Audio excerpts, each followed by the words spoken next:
On connaît enfin les films et séries de la phase 4 du MCU. Natalie Portman sera le prochain Thor, un nouveau film Blade, et le prochain film Doctor Strange sera un film d'horreur. Mais pas de Black Panther.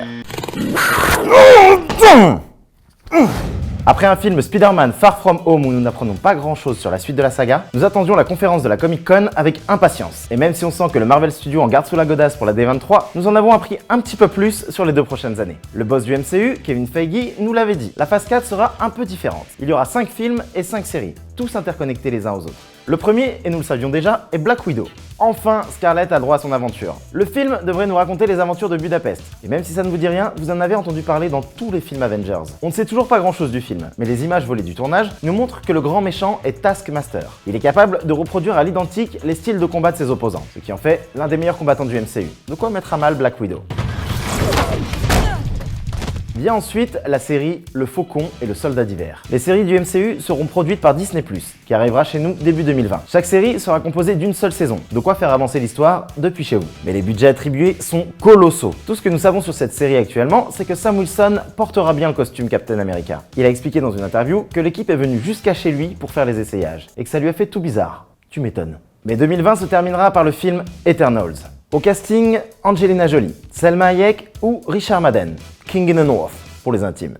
Ils joueront les Éternels, une race cosmique de super-humains créée par les Célestes. Ils ont des capacités physiques hors du commun et sont extrêmement résistants, ne vieillissant presque pas. Mais le film va nous parler de leurs cousins, les Déviants. En gros, ce sont les expériences ratées des Célestes. Quand les Éternels sont beaux et pacifiques, les Déviants, eux, ont tendance à avoir une sale gueule et un goût prononcé pour la guerre. D'ailleurs, le plus connu des Célestes avec le gène Déviant n'est autre que Thanos. Bref, ça sort dans un peu plus d'un an, en novembre 2020. S'ensuit le 3e film de cette phase 4, Shang-Chi et la légende des 10 anneaux. Bien dit là ? Ouais. Bon. Shang-Chi est le premier super-héros asiatique de la franchise Marvel. Après le succès du film Crazy Rich Asian, Marvel se dit que ça vaut peut-être le coup de miser sur la communauté asiatique. Il n'a pas de super-pouvoir, mais c'est un Bruce Lee++. Mais ce qui est intéressant, c'est le titre. Il nous dévoile que le mandarin, vous savez le faux méchant d'Iron Man 3, existe bel et bien dans le MCU. Ce super méchant utilise la technologie alien tombée sur Terre pour créer 10 anneaux super puissants. Et lors de la sortie d'Iron Man 3, les fans étaient furieux de voir que ce mandarin n'était qu'une blague. Kevin Feige vous a entendu. WandaVision arrivera au printemps 2021. Nous savions déjà que la série se passait dans les années 50 sans savoir comment ni pourquoi. Mais on a notre petite idée. Vision est bel et bien mort dans Infinity War, mais sera présent dans la série. Ce qui pourrait vouloir dire que la sorcière rouge a pété un câble et créé son propre monde. La nouvelle info cependant est la présence de l'actrice Teyonah Parris dans le rôle de Monica Rambeau. Et si, vous savez, la petite fille dans Captain Marvel, eh bien elle reviendrait peut-être sous les traits de Spectrum, une super-héroïne capable de se transformer en énergie pure. Mais le plus intéressant viendrait avec le film Doctor Strange and the Multiverse of Madness. Il y a eu énormément de rumeurs autour de ce nouvel opus, mais les révélations de la Comic Con sont plus qu'excitantes. Le film ferait suite à la série WandaVision et serait un film d'horreur. Le MCU a l'habitude de revisiter tout un tas de genres, mais le film d'horreur n'avait jamais été exploité. Et la sorcière rouge pourrait bien être le grand méchant de ces mondes cauchemardesques que va devoir affronter Doctor Strange. Après c'est Disney, on reste sur du interdit au moins de 13 ans, pas de quoi se chier dans le ben. Sur le reste de l'année 2021 se dérouleront 3 séries. La première est Loki. Et on vous parle bien du Loki de 2012 qui s'échappe avec le Tesseract. À ne pas confondre avec le Loki tout gentil qui se sacrifie pour sauver Thor.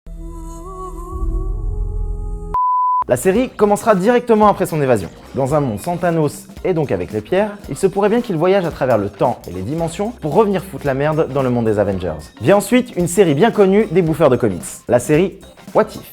Dans les comics, ce sont des petites éditions qui suivent les grands événements et qui se demandent « et si ça s'était passé différemment ?» Et si l'agent Carter était devenu le super soldat et que Steve, resté petit maigrichon, combattait les nazis à bord d'une armure conçue par Howard Stark. C'est fou, non? Eh bien la réponse nous sera donnée dans une série d'animation. Mais surtout, ce sont les acteurs du MCU qui donneront leur voix à leur propre personnage. Une annonce qui fait frémir les fans, et nous y compris. La dernière série est Hawkeye. Bon, c'est un peu loin, donc on n'a pas eu non plus 1000 infos. Simplement que la série va nous permettre d'introduire Kate Bishop, alias la nouvelle Hawkeye des Young Avengers.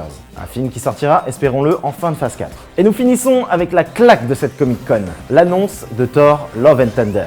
Et c'est Taika Waititi. Non mais c'est un nom ça, c'est... Bref, le réalisateur de Ragnarok qui a introduit sur scène Natalie Portman en lui remettant son marteau. Et oui, Jane Foster va devenir la nouvelle Thor féminine comme dans les comics. Nous ne disons pas que Thor va disparaître, mais il a renoncé à son titre et il faut bien que quelqu'un protège les 9 royaumes. Et Black Panther, Captain Marvel ou Star-Lord et sa bande. On n'en parle pas ? Personnellement, je ne pense pas qu'on nous ait présenté l'ensemble de la phase 4. Dans le passé, chaque phase prenait entre 3 et 4 ans. Je pense donc que la suite sera présentée l'année prochaine. Concernant la suite de Spider-Man, c'est Sony qui possède les droits d'exploitation. Donc pour le moment, on n'en sait rien. D'ailleurs, la petite surprise de fin est l'annonce du reboot de Blade. Le chasseur de vampires sera interprété par Mahershala Ali. Faut arrêter les frères avec ces noms là. C'est bon. Maintenant, vous pouvez officiellement vous la péter en soirée et dire « Oh, t'as vu les annonces démentes de la Comic-Con ? Tintor devient une femme, quoi. » Et pécho un max de... non, personne. En fait, tu peux personne avec ça.